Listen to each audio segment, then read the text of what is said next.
We ended the war in Gaza and really, on a much bigger basis, created peace. Can we really call it a peace deal when it seems intent on ensuring total amnesty for war criminals? Is that what passes for peace these days? Can butchers and baby killers simply sign away accountability for years' worth of war crimes, of targeting civilians, of targeting children, of targeting hospitals, of targeting journalists, for years' worth of weaponizing access to basic necessities like food and water to millions of people, for a clearly deliberate attempt at near total destruction of buildings and infrastructures aimed at rendering an area completely unlivable? Now that the remaining Israeli hostages have been returned as part of a negotiation during ceasefire, we should remind ourselves that that is the method by which almost all of the hostages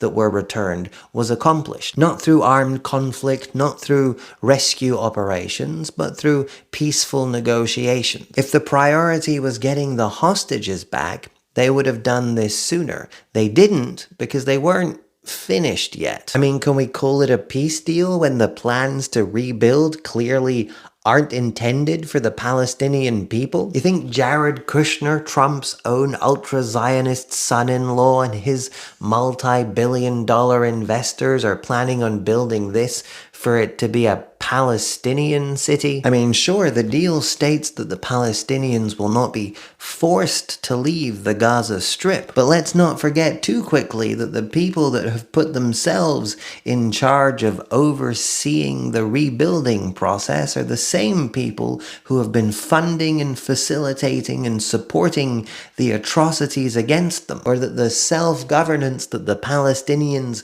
will be granted is under the condition that those very same people get to approve and basically hand select who ends up in charge. Now, they may not be able to force them to leave, but they can make it the path of least resistance, right? They can make it easier for them to leave and nearly impossible for them to stay. So where is this peace? See, I don't see peace. What I see is the final step of the plan, the completion of the annexation of Gaza.